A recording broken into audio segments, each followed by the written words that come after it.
Late last night and early today, at my direction, the United States Armed Forces conducted an extraordinary military operation in the capital of Venezuela.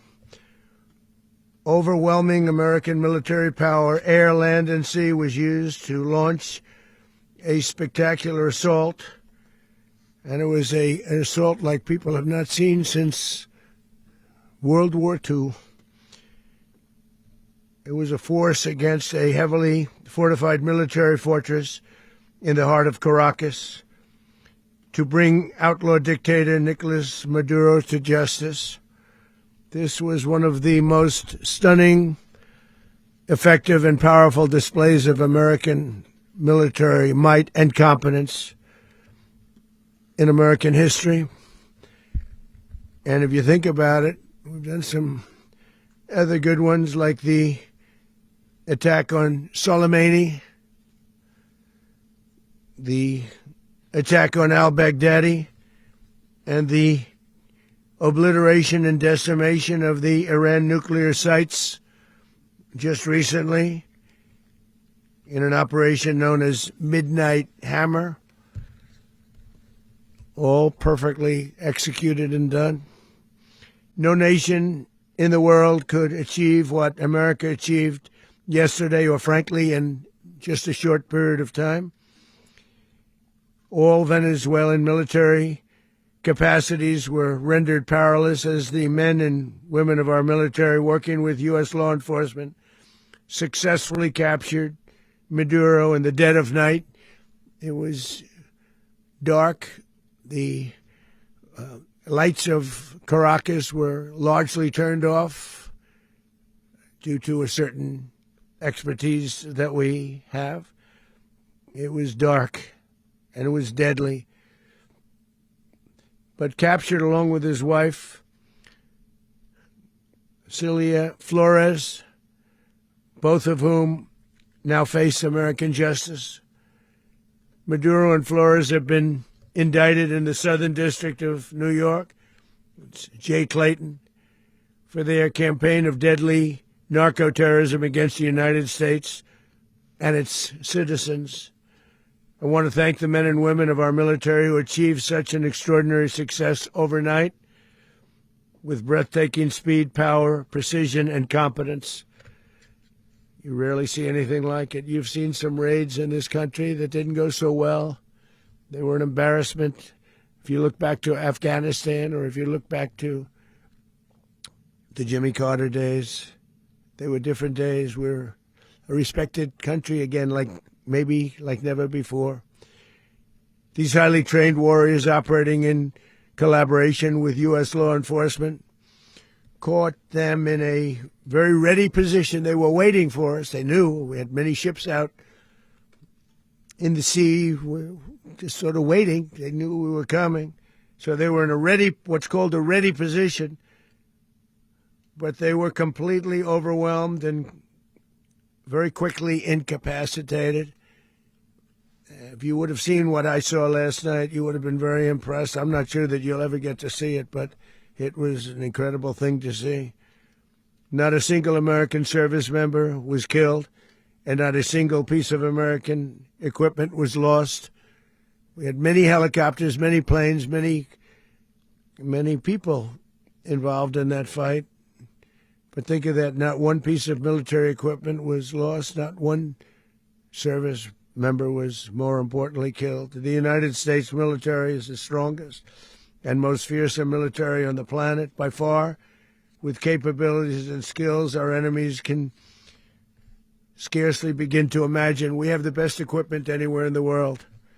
There's no equipment like what we have. And you see that even if you just look at the boats. You know, we've knocked out 97% of the drugs coming in by sea. 90%. Each boat kills on average, 25,000 people. We knocked out 97%. And those drugs mostly come from a place called Venezuela.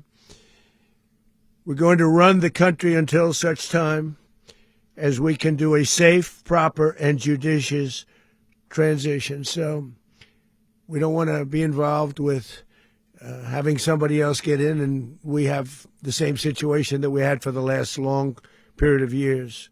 So we are going to run the country until such time as we can do a safe, proper, and judicious transition. And it has to be judicious because that's what we're all about. We want peace, liberty, and justice for the great people of Venezuela, and that includes many from Venezuela that are now living in the United States and want to go back to their country. It's their homeland. We can't take a chance that somebody else takes over Venezuela that doesn't have the good of the Venezuelan people in mind. We've had decades of that. We're not going to let that happen. We're there now, and what people don't understand, but they understand as I say this, we're there now, but we're going to stay until such time as the proper transition can take place. So we're going to stay until such time as we're going to run it, essentially, until such time as a proper transition can take place. As everyone knows, the oil business in Venezuela has been a bust, a total bust, for a long period of time. They were pumping almost nothing by comparison to what they could have been pumping and what could have taken place. We're going to have our very large United States oil companies, the biggest anywhere in the world, go in, spend billions of dollars, fix the badly broken infrastructure, the oil infrastructure, and start making money for the country. And we are ready to stage a second and much larger attack if we need to do so. So we were prepared to do a second wave if we needed to do so. We actually assumed that a second wave would be necessary, but now it's probably not. The first wave, if you'd like to call it that, the first attack was so successful, we probably don't have to do a second, but we're prepared to do a second wave, a much bigger wave, actually. This was pinpoint, but we have a much bigger wave that probably won't have to do. This partnership of Venezuela with the United States of America, a country that everybody wants to be involved with because of what we were able to do and accomplish, will make the people of Venezuela rich, independent, and safe. And it will also make the many, many people from Venezuela that are living in the United States extremely happy. They suffered. They suffered. So much was taken from them. They're not going to suffer anymore.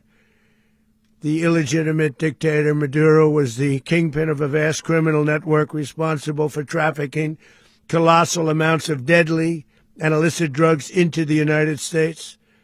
As alleged in the indictment, he personally oversaw the vicious cartel known as Cartel de las Solas, which flooded our nation with lethal poison, responsible for the deaths of countless Americans, the many, many Americans. Hundreds of thousands over the years of Americans died because of him.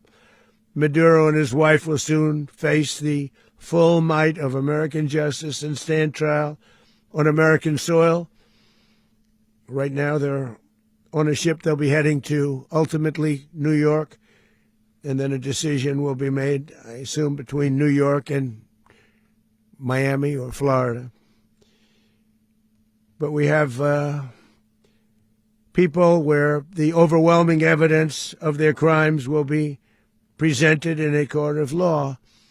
And I've seen it. I've seen what we have. It's both horrible and breathtaking that something like this could have been allowed to take place.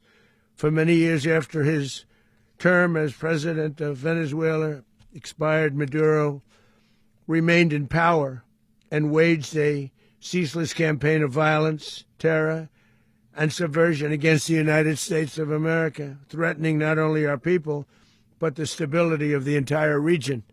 And you all saw it. In addition to trafficking gigantic amounts of illegal drugs that inflicted untold suffering and human destruction all over the country, all over in particular the United States, Maduro sent savage and murderous gangs, including the bloodthirsty prison gang, Tren de Aragua, to terrorize American communities nationwide. And he did indeed.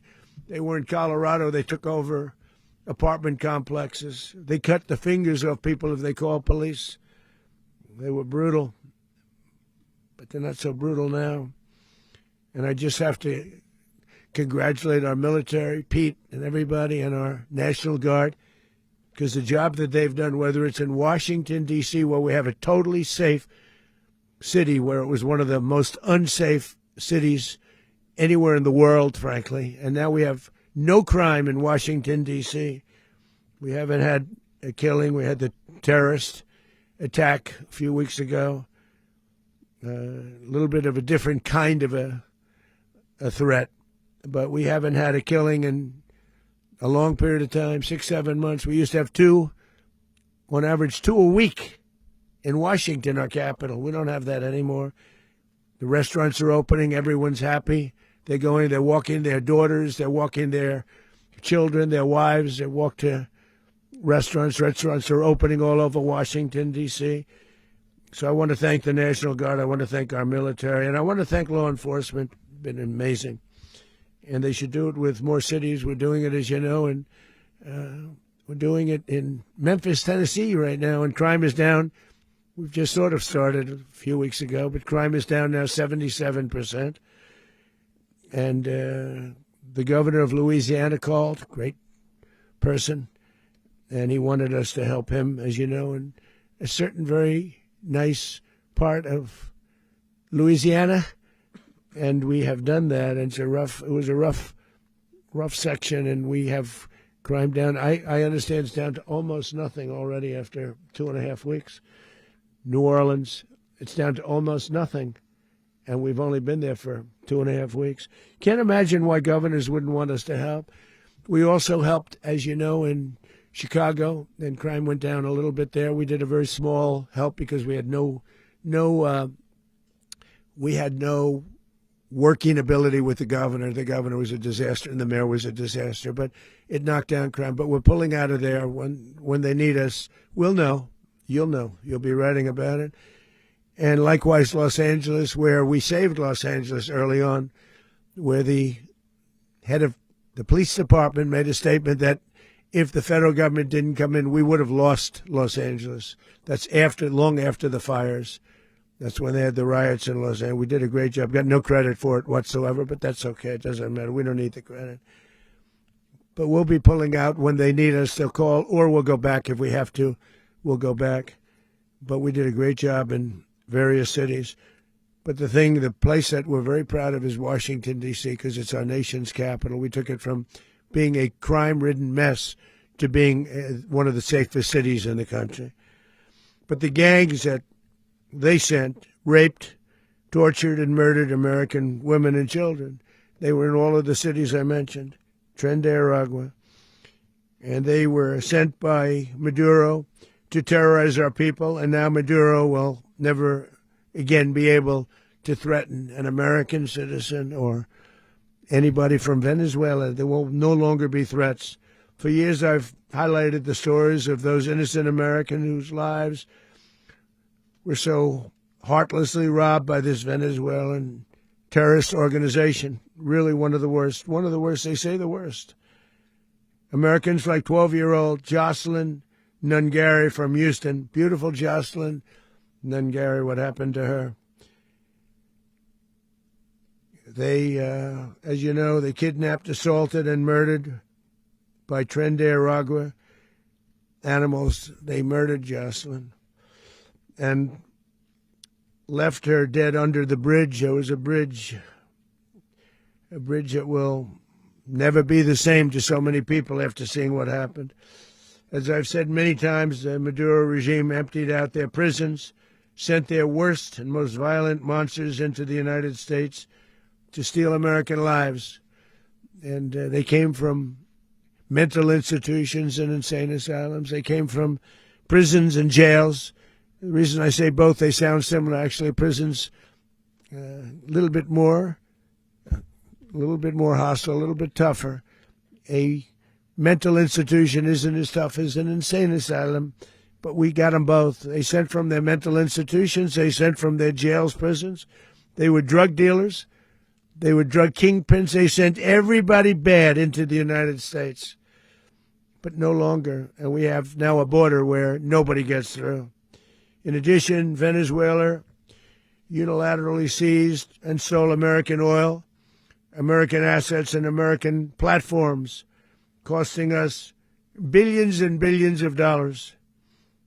They did this a while ago, but we never had a president that did anything about it. They took all of our property. It was our property. We built it. And we never had a president that decided to do anything about it. Instead, they fought wars that were 10,000 miles away. We built Venezuela oil industry with American talent, drive, and skill, and the socialist regime stole it from us during those previous administrations, and they stole it through force. This constituted one of the largest thefts of American property in the history of our country. Considered the largest theft of property in the history of our country. Massive oil infrastructure was taken like we were babies, and we didn't do anything about it. I would have done something about it. America will never allow foreign powers to rob our people or drive us back into and out of our own hemisphere. That's what they did. Furthermore, under the now deposed dictator Maduro, Venezuela was increasingly hosting foreign adversaries in our region and acquiring menacing offensive weapons that could threaten U.S. interests and lives. And they used those weapons last night. Potentially in league with the cartels operating along our border. All of these actions were in gross violation of the core principles of American foreign policy, dating back more than 2 centuries, and not anymore.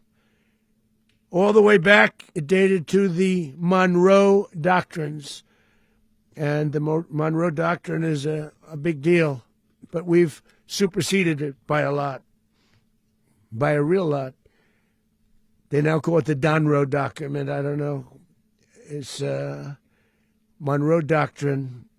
We sort of forgot about it. It was very important, but we forgot about it. We don't forget about it anymore. Under our new national security strategy, American dominance in the Western Hemisphere will never be questioned again. Won't happen. So just in concluding, for decades, other administrations have neglected or even contributed to these growing security threats in the Western Hemisphere. Under the Trump administration, we are reasserting American power in a very powerful way in our home region. And our home region is very different than it was just a short while ago. The future will be, and we did this in my first term. We had great dominance in my first term, and we have far greater dominance right now. Everyone's coming back to us. The future will be determined by the ability to protect commerce and territory and resources that are core to national security. These are core to our national security. Just like tariffs they've made our country rich, and they've made our national security stronger than ever before. But these are the iron laws that have always determined global power. And we're going to keep it that way. We will secure our borders. We will stop the terrorists. We will crash the cartels, and we will defend our citizens against all threats, foreign and domestic. Other presidents may have lacked the courage or whatever to defend America, but I will never allow terrorists and criminals to operate with impunity against the United States. This extremely successful operation should serve as warning to anyone who would threaten American sovereignty or endanger American lives. Very importantly, the embargo on all Venezuelan oil remains in full effect. The American Armada remains poised in position, and the United States retains all military options until United States demands have been fully met and fully satisfied. All political and military figures in Venezuela should understand what happened to Maduro can happen to them, and it will happen to them if they aren't just fair, even to their people. The dictator and terrorist, Maduro, is finally gone in Venezuela. People are free. They're free again. It's been a long time for them, but they're free. America is a safer nation this morning. It's a prouder nation this morning because it didn't allow this horrible person and this country that was doing very bad things to us. It didn't allow it to happen. And the Western Hemisphere is right now a much safer place to be. So I want to thank everybody for being here. I want to thank General Raisin Kane. He's a fantastic man. I've worked with a lot of generals. I worked with some I didn't like. I worked with some I didn't respect. I worked with some that just weren't good. But this guy is fantastic. I watched last night one of the most precise attacks on sovereignty. I mean, it was an attack for justice. And I'm very proud of him, and I'm very proud of our Secretary of War, Pete Hegseth, who I'm going to ask to say a few words. Thank you very much.